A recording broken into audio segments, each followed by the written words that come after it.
हरतालिका तीज का पूजन व्रत कुंवारी कन्या कर सकती है, शादी होने के बाद भी नारी कर सकती है। अंतिम अवस्था तक प्राण छूटे तब तक हरतालिका तीज का व्रत नहीं छोड़ना चाहिए।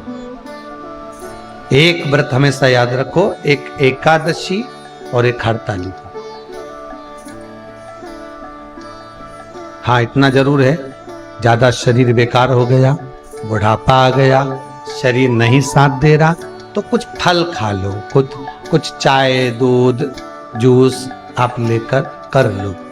इतना भी नहीं बने, शरीर बहुत ही बेकार हो गया, तो आप एक समय फल का फलहार धारण कर लो, ठीक है। पर हरतालिका व्रत करने वाली माताएं भले उद्यापन कर दे, तो उस व्रत को थोड़ा हल्का कर लो। उद्यापन करा मतलब तुमने व्रत को हल्का कर लो, थोड़ा हल्का कर सकते।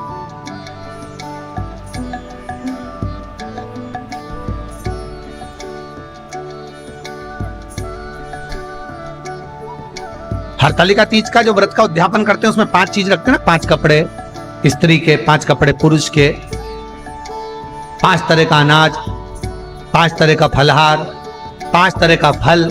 तो 5 तरह का जो फल रखाता है हरतालिका तीज के उद्यापन में, दुनिया के लोग उस 5 तरह के फल को केला गिन ले, पपीता गिन ले, मौसम्बी गिन ले, और अनार गिन ले, संतरा गिन ले, सब कुछ गिन लेते हैं, पर उस 5 तरह के फल में धतूरे को नहीं गिनते। पर शिव कथा में वर्णन आता है, हरतालिका तीज के उद्यापन में लिखा हुआ है, सबसे पहले 5 फल अगर गिनना है तो उसमें पहले धतूरे को गिन, क्योंकि शंकर को वो प्रिय होता है, शंकर उसको स्वीकार कर लेता है। और धतूरा शंकर भगवान को क्यों चढ़ाया जाता है उसका प्रसंग आपको पहले भी कहा, आज फिर कहते हैं। धतूरा जब हम भगवान शंकर को समर्पित करते हैं तो हमारा कोई कार्य अटक रहा होता है, जिस कार्य को बार बार एग्जाम में बैठे हो, बार बार परेशान हो रहा है, बार बार इंटरव्यू देने जा रहे हो, नहीं हो रहा, एक बार धतूरे को हृदय से भगवान को प्रेम से, करुणा सागर मेरे शंकर को दिल से एक बार वो धतूरा भगवान से विनती कर उसको चढ़ाओ तो शरीर, भगवान तुम्हारा कार्य सफल कर देगा। पर दिल से चढ़ाना, हृदय। हरतालिका तीज की पूजन करने वाले को चाहिए कि बालू का, मिट्टी का शिवलिंग बनाना चाहिए। फुलेरा जो बनाया गया है ऊपर शंकर जी के ऊपर लटकाने के लिए, टांगने के लिए, उसके नीचे शिव पार्वती गणेश जी की सुंदर बालू की मूर्ति बना लेना चाहिए, पार्थिव लिंग का निर्माण कर लेना चाहिए। शिव की आराधना करना चाहिए।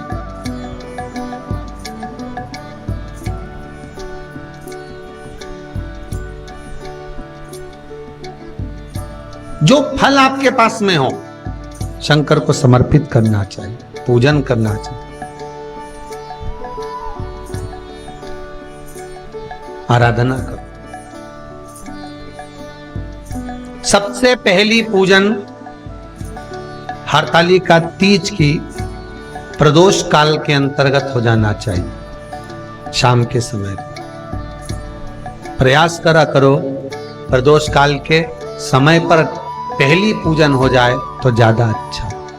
पर लोगों की आदत रहती है कि 8 बजे तक, 8:30 बजे तक, 9 बजे तक पहली पूजन करें, फिर दूसरी आराम से, फिर तीसरी, फिर आराम से, फिर चौथी। तो ऐसा सब अपने अपने हिसाब से। पर शास्त्र रीति कहती है कि प्रदोष का जो समय होता है, प्रदोष काल जो होता है, शाम का जो समय होता है, उस समय पर हरतालिका तीज की पहली पूजन हो, जिससे आपका स्मरण चित्त शंकर भगवान में उस घड़ी, उस पल, उस क्षण में आप शिव के हो जाएं और शंकर आपका हो जाए। हाँ, अगर किसी के आने में देरी हो, कोई आ नहीं पा रहा है, बहुत देरी हो रही हो, तो हरतालिका पूजन व्रत वर्णन करता है कि शिवलिंग का निर्माण, पार्वती जी की मूर्ति का निर्माण, गणेश जी का निर्माण और फुलेरा जो बनाया हुआ है, ये प्रदोष काल के पहले बनकर तैयार हो जाना चाहिए। प्रदोष काल के अंतर्गत फुलेरा नहीं बनना, फुलेरा पहले बन जाना चाहिए। और बहुत विशेष बात ध्यान रखिए हरतालिका तीज की, कि शंकर जी का जो आपने स्वरूप बनाया है, पाटे में, थाली में, चौकी पर, चौरंग पर जो स्वरूप बनाया है, वो पहले नहीं रखना है, पहले क्या बांधना है? फुलेरा। पहले फुलेरा बांधिए, उसके बाद उसके नीचे शंकर जी को रखिए। कई अब जो हरतालिका तीज का पूजन करते हैं तो उनके लिए हो गया, अब दूसरे के लिए भी सुन ले। जो नारी हरतालिका तीज का पूजन नहीं करती, व्रत नहीं करती, साधना नहीं करती, उसके लिए भी कहा गया कि आप अगर ये व्रत नहीं करते हो तो एक कार्य जरूर करना, कहीं पर फुलेरा बंधा हो, हरतालिका की पूजन हो रही हो, 5 मिनट 10 मिनट निकालकर अपने आसपास के किसी पौधे में से पत्तियां लेकर या पुष्प लेकर, 5 वृक्ष की पत्ती या 5 वृक्ष के पुष्प लेकर शंकर भगवान को जब पूजन हो रही हो, 5 मिनट माताएं जब पूजन कर रही हो, तब आप भी उस पुष्प को, उस पत्तियों को शंकर को समर्पित कर सकते हो। ये नहीं चढ़ा सकते तो 5 फल नहीं चढ़ा सकते तो 5 कुछ भी पुष्प आदि का आप शिव को समर्पित कर। पर क्यों चढ़ाया जाता है, किस लिए चढ़ाना चाहिए? तो कहा कन्या स्त्री अगर मान लो हरतालिका का व्रत नहीं करती, पूजन नहीं करती, आराधना नहीं करती, तो वो कन्या, वो नारी, वो स्त्री, वो पुरुष कार्य तो बहुत करेगा, दुकान भी 4 चलाएगा, व्यापार भी बढ़ाएगा, पर संपदा को जोड़ नहीं पाएगा। 1 रुपए कमाएगा, 1.25 रुपए खर्च वाला काम चलेगा। हस्त नक्षत्र में जो तृतीया पड़ती है, हस्त नक्षत्र के अंतर्गत जो तृतीया का महत्व कहा गया है, वो संपदा को बढ़ाती है, मनोकामना को पूर्ण करती है। इस नक्षत्र के अंतर्गत जो तृतीया आती है वो मनोकामना को पूर्ण कर कर चली जाती है। इसलिए शिव की आराधना के लिए प्रथम मान्य।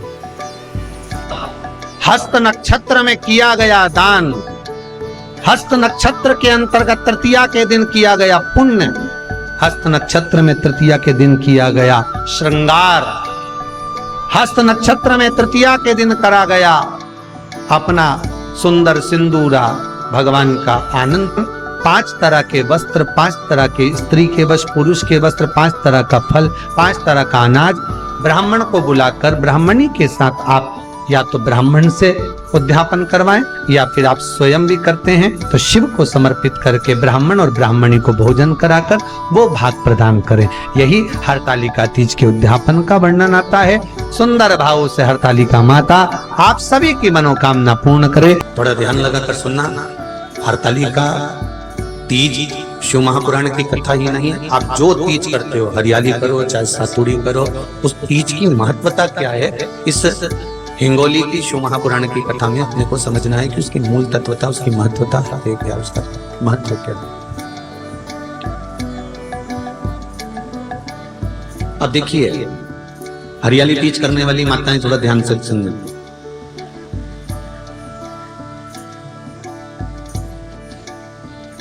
हरियाली तीज जब माताएं करती हैं तो एक हरियाली तीज, एक गणगौर की तीज, ये 2 तीज के व्रत ऐसे होते हैं जिसमें जब माताएं करती हैं तो उस समय पर उमा, ब्रह्मणी और लक्ष्मी, इन तीनों की आराधना का फल उसको केवल एक व्रत से प्राप्त हो जाता है। अब देखिए दूसरा सातुड़ी तीज,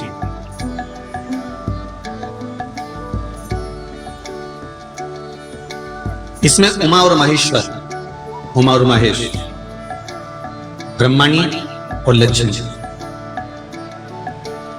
इन 4 के व्रत तप का फल एक साथ सातुड़ी तीज के दिन प्राप्त हो जाता। अब एक आती है हरतालिका तीज।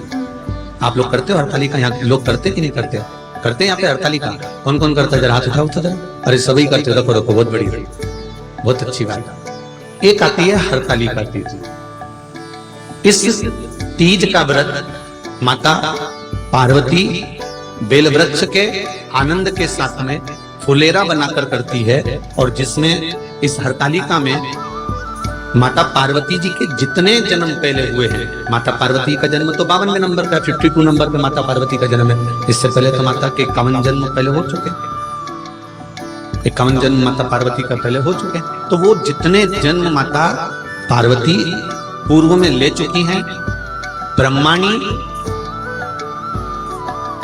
जितनी बार ब्रह्मदेव के साथ में विराजमान हो चुकी हैं, इंद्राणी जितनी बार इंद्र के साथ विराजमान हो चुकी हैं, और लक्ष्मी चाहे वो राधा के रूप में हो, चाहे वो रुक्मणी के रूप में हो, चाहे वो सतभामा के रूप में हो, चाहे वो यमुना के रूप में हो, चाहे वो गंगा के रूप में हो, जितनी बार माता लक्ष्मी ने रूप धारण करे हैं वो सब रूप में, और माता पार्वती अपने सारे रूप में, ब्रह्माणी अपने सारे रूप में, लक्ष्मी अपने सारे रूप में इस हड़तालिका तीज के व्रत को करने के लिए आतुर रहती हैं। और इस व्रत को कल कर कर एक दिन में ही संपूर्ण विश्व का जितना तप है, साधना है, उपवास है, सबका फल एक साथ एकत्रित कर लेती हैं केवल एक व्रत में, हड़तालिका तीज।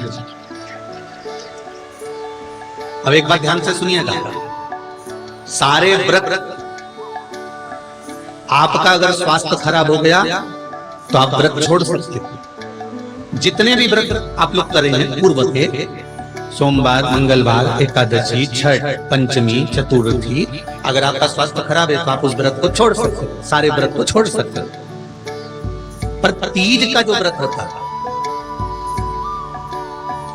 हरतालिका जो व्रत होता है, ये व्रत एक बार लेने के बाद जब प्राण छूटते हैं तभी ये व्रत समाप्त होता है, अन्यथा बीच में ये व्रत समाप्त नहीं। ये व्रत समाप्त होता ही नहीं। अगर शरीर से नहीं बनता कि अब हमारी अवस्था हो गई, अब शरीर से नहीं बन रहा है, तो भले एक पहर की पूजन कर कर, एक पहर का नियम धारण कर कर, एक पहर का स्मरण कर कर, एक पहर का पूजन कर धारण करो, और उसके बाद में भले आप थोड़ा सा जो भी आपको लेना है वो कर लो, पर इस व्रत को करना ही पड़ता है। इस व्रत का नियम ही है। इस व्रत पार्वती मैं तुम्हें प्राप्त हुआ हूं, यह हरतालिका तीज के व्रत का फल है। शिव जी कहते हैं पार्वती, जो नारी हरतालिका तीज के व्रत का स्मरण करती है, फुलेरा जो बांधा जाता है उसमें 5 माला से ज्यादा माला लटकना चाहिए, 5 से कम नहीं। कितनी? जैसे माला जो लटकाते हो वो 5 से ज्यादा होना चाहिए। 5 तो जया, विषहरा, शामलीबारी, दौतली, देव, इससे अधिक होगी चलेगा, पर इससे कम फुलेरे के अंदर माला नहीं होना चाहिए महाराज। दूसरा, फुलेरा जहां हरतालिका व्रत हो वहीं पर बांधा जाता है। हरतालिका तीज का व्रत एक ऐसा व्रत होता है जो मरते दम तक रहता है। इस व्रत को छोड़ा नहीं जाता। ये नहीं किसी और वाले गुरुजी ने कहा और अपन ने एक बार कर लिया और अगली बार वो व्रत गायब हो गया, ऐसा नहीं है। हरतालिका तीज अखंड सौभाग्य के लिए, वंश वृद्धि के लिए, कार्य सिद्धि के लिए, और कुंवारी कन्याएं उत्तम वर प्राप्ति के लिए, आनंद सुख के लिए करती हैं। ऐसा नहीं है कि केवल स्त्री ही करती है।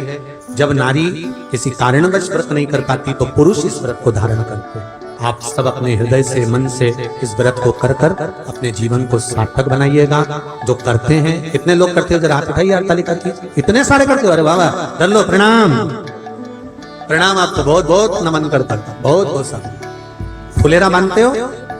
नहीं। अब की बात बांध। मंदिर में करते हो तो मंदिर में, घर में करते हो तो घर में।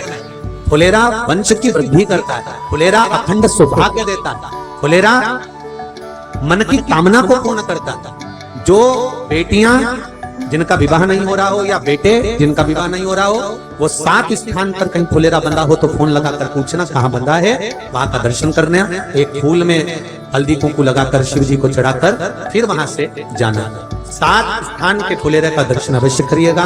जो व्रत नहीं करते हैं उनसे निवेदन है, कहीं हरतालिका हो रही हो तो वहां बैठकर अगर भजन हो रहे हो तो थोड़ी देर भजन गाने चले जाना।